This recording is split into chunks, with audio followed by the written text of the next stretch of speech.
مستفید ہو کر مستنیر ہو کر یہاں سے اس حال میں اٹھ کے جائیں کہ ہمارے دامن نیکیوں سے بھرے ہوئے.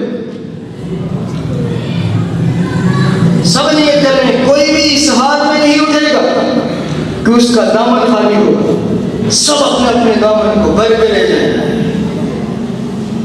اور اس لیے پریشان نہ ہوں کہ دامن بھر گیا تو اٹھیں گے کیسے, یہ نو بوجھ زیادہ ہو جائے اٹھائیں گے کیسے. یہ جو بوجھ ہے یہ اہل دنیا کی میراث نہیں ہے کہ جس کا بوجھ ہو اور بوجھ نیچے ہی دبا لے. یہ انبیاء کی میراث ہے. اہل دنیا کی وراثت میں اور انبیاء کی وراثت میں فرق ہے.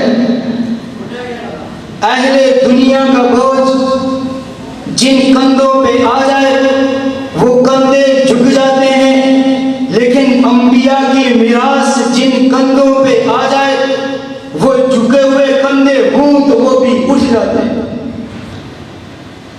اور اگر یہ وراثت کا بوجھ, اجر و ثواب کا بوجھ ہمیں ملے, دامن بھر جائے, کتنے دامن بھر سکتے ہیں؟ جس طرح گناہوں سے دامن بھر سکتے ہیں اسی طرح اعمال سے بھی دامن بھر سکتے ہیں. اللہ کے نبی صلی اللہ علیہ وسلم نے ارشاد فرمایا کہ ایک شخص گناہ کرے تو کتنے گناہ کر سکتے ہیں؟ فرمایا اتنے گناہ کرے, اتنے گناہ کرے.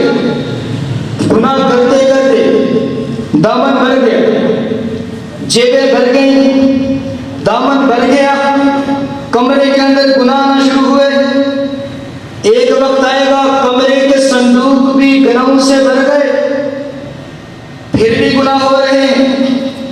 پھر گناہ بڑھتے بڑھتے گھر کی چھت تک پہنچتے, پھر بھی گناہ رکے نہیں, چل رہے ہیں. پھر ایک وقت آئے گا کہ گھر کی چھت سے بڑھ کر محلے کو بھرنا شروع کر دیں گے. پھر محلے کو بھرتے بھرتے ایک وقت آئے گا پورا علاقہ گناہوں سے بھر گیا, پھر بھی گناہ رکے نہیں. پھر پورے ملک کو بھریں گے. پھر کرتے کرتے ایک وقت ایسا آئے گا کہ ساتویں آسمان کی چھت سے گناہ چھونے لگ جائیں گے. اللہ کے نبی نے فرمایا ایک آدمی اتنے گناہ نہیں کر سکتا کہ اس کے گناہ آسمان کی چھتوں کو چھونے لگے, لیکن اگر کوئی شخص اتنے گناہ بھی کر لے کہ اس کے گناہوں نے ساری کی ساری زندگی, سارے کے سارے جہانوں کو بھر کے آسمان کی چھتوں کو چھونے لگ جائیں, اسے بھی گھبرانے کی ضرورت نہیں ہے.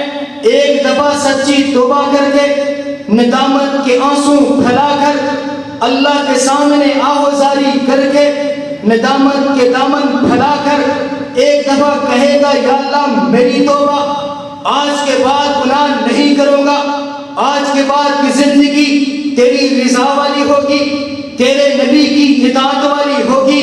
حضور نے فرمایا یہ شخص جب اللہ کی بارگاہ میں نادم بن کر گریہ وزاری کرے گا, ادھر گریہ وزاری کرے گا, آسمان تک چھونے والے گناہوں کو اللہ نیکیوں سے بدل دے. تو اللہ کی رحمت آج برس رہی ہے, بڑے جوش میں ہے اللہ. اس لیے میرے وقت بھائی جو بیٹھے ہیں جن کو اللہ نے شروع میں ہی توفیق دے دی, وہ بھی نیت کر لیں کہ آج اختتام تک تمام برکات کو سمیٹ کر جانا ہے انشاءاللہ. اور جتنے احباب باہر بیٹھے ہوئے ہیں کہیں بھی ہیں جن تک میری آواز پہنچ رہی ہے, ان سے میری درخواست ہے کہ وقت وہاں بھی گزرے گا, وقت یہاں بھی گزرے گا. جو وہاں گزرے گا وہ ضائع ہوگا, جو یہاں گزرے گا قیمتی بنے گا. اس لیے اپنے وقت کو قیمتی بنانے کے لیے مسجد کے اندر تشریف لیں. ایک ایک پل کا حساب دینا ہے, ایک ایک لمحے کا حساب دینا ہے. جو مسجد میں وہ گزرے گا قیمتی بنے گا, باہر گزرے گا وہ بیکار گزرے گا, ضائع ہوگا. اللہ کے نبی صلی اللہ علیہ وسلم نے ارشاد فرمایا کہ اہل جنت کو جنت میں جانے کے بعد دنیا کی کسی چیز کا بھی کل کو افسوس نہیں ہوگا.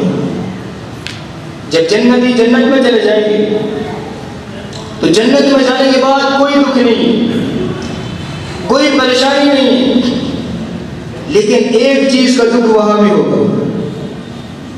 صرف یہ دکھ ہوگا کہ دنیا میں جو ایک گھڑی ہم نے اللہ کے ذکر کے بغیر گزاری، کاش اس گھڑی میں بھی ہم اللہ کا ذکر کریں. کیونکہ جب جنتی اوپر دیکھیں گے تو اوپر دوسرے جنتی کا مقام ہوگا. بندہ اس سے پوچھے گا، ارے میاں تجھے اتنا بڑا مقام اللہ نے کس وجہ سے دے دیا؟ وہ کہے گا کہ دنیا میں نے تجھ سے ایک مرتبہ سبحان اللہ زیادہ کہا تھا.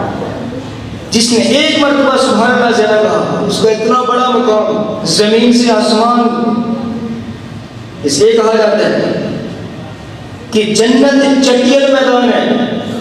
ذکر اللہ کے ذریعے، تسبیحات کے ذریعے وہاں باغ لگائے جائیں. اس لیے کہا جاتا ہے جو سبحان اللہ کہتا ہے اس کے لیے باغ لگ جاتا ہے. تو ایک دفعہ کہتے ہیں سبحان اللہ.